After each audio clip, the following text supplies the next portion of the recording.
বন্ধুসকল আপোনালোক আটাইকে মোৰ চেনেল শ্ৰী বৰষা মাত স্বাগতম জনাইছোঁ।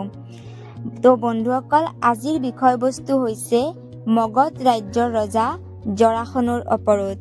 মহৰ্ষি ব্যাসৰ দ্বাৰা লিখিত মহাভাৰত গ্ৰন্থত অনেক শক্তিশালী চৰিত্ৰৰ বিষয়ে উল্লেখ পোৱা যায়। এই সকলো চৰিত্ৰৰ ভিতৰতেই এজন অন্যতম হৈছে জৰাসন, যিজন সেই সময়ৰ মগধ ৰাজ্য আৰু বৰ্তমান সময় বিহাৰ ৰাজ্যৰ ৰজা আছিল। জৰাসন বহুত ক্ৰূৰ স্বভাৱৰ আছিল। এবাৰ তেওঁ 100জন ৰজাক বন্দী বনাই বলি দিয়াৰ প্ৰতিজ্ঞা লৈছিল। এই প্ৰতিজ্ঞাটো ৰক্ষা কৰাৰ বাবে তেওঁ 81জন ৰজাৰ লগত যুদ্ধ কৰি সিহঁতক বন্দী কৰিছিল। কিন্তু সেই সময়ত ভগৱান শ্ৰীকৃষ্ণই ভীমৰ হাতত বুদ্ধিৰ দ্বাৰা জৰাসনক বধ কৰাইছিল।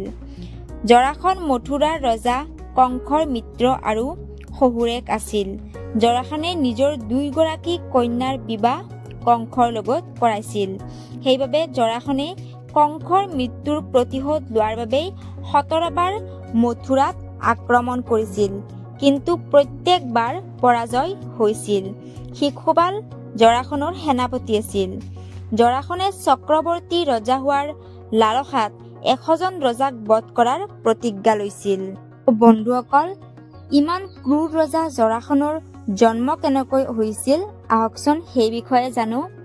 সম্পূৰ্ণ মহাভাৰতখনৰ ভিতৰত জৰাসনেই এনেকুৱা একমাত্ৰ চৰিত্ৰ আছিল যাৰ জন্ম 2 টুকুৰাত হৈছিল। এই বিচিত্ৰ ঘটনাটোৰ পিছৰ কাহিনীটো বহুত বিচিত্ৰ। বন্ধুসকল, জৰাসনৰ পূৰ্বে মগধ ৰাজ্যত ৰজা বৃহদ্ৰথৰ শাসন চলিছিল, যিজন জৰাসনৰ পিতৃ আছিল। ৰজা বৃহদ্ৰথৰ 2গৰাকী ঘৈণীয়েক আছিল, কিন্তু 2গৰাকীৰ কোনো এগৰাকীয়ে মাতৃ হ'ব পৰা নাছিল। ৰজাই সন্তান প্ৰাপ্তিৰ বাবে অনেক প্ৰয়াস কৰিছিল, কিন্তু বৃদ্ধাৱস্থালৈকে তেওঁলোকৰ কোনো সন্তান হোৱা নাছিল। এই সন্তান প্ৰাপ্তিৰ বাবে এজন মহাত্মাৰ ওচৰত তেওঁ গৈছিল আৰু তেখেতে ৰজাৰ সেৱাৰ দ্বাৰা সন্তুষ্ট হৈ ৰজাক সন্তান প্ৰাপ্তিৰ বাবে আশীৰ্বাদ দিছিল আৰু এটা ফল দি ৰাণীক খুৱাবলৈ কৈছিল। এই ফলটো তুমি তোমাৰ ৰাণীক খুৱাবা আৰু তোমালোকৰ এজন অতি শক্তিশালী পুত্ৰ জন্ম হ'ব।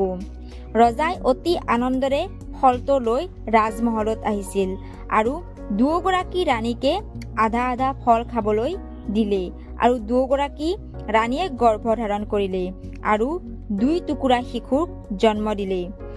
কাৰণ ৰজাই ঋষিৰ কথা নুশুনি ভুল কাম কৰিলে। এজন ঘৈণীয়েকক খোৱাৰ বিপৰীতে 2গৰাকীকে খাবলৈ দিলে।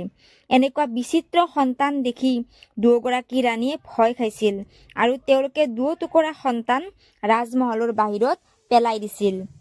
ৰজা বৃহদ্ৰথৰ মহলত থকা জৰা নামৰ এগৰাকী ৰাক্ষসীৰ সেই 2 মাংসৰ পিনে চকু পৰিল।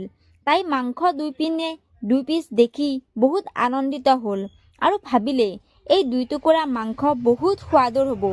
এটা কাম কৰা যাওক, এই 2 টুকুৰা মাংসক লগাই খোৱা যাওক, তেতিয়া বেছি মজা পাম।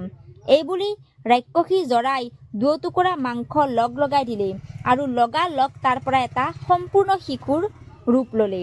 ৰাক্ষসী জৰাই এই শিশুটোক ৰজা বৃহদ্ৰথৰ ওচৰত লৈ গ'ল আৰু ৰজাই সেই শিশুটোক আঁকোৱালি ল'লে আৰু ৰাক্ষসী জৰাৰ নামেৰে জৰাসন ৰাখিলে। তো বন্ধুসকল, আপোনালোকে 2 টুকুৰাৰ এই ৰহস্যময় শিশুৰ কাহিনীটো শুনি কেনেকুৱা পালে মোক কমেণ্টত জনাব আৰু মোৰ চেনেলটোক ছাবস্ক্ৰাইব কৰিবলৈ নাপাহৰিব। ৰাধে ৰাধে।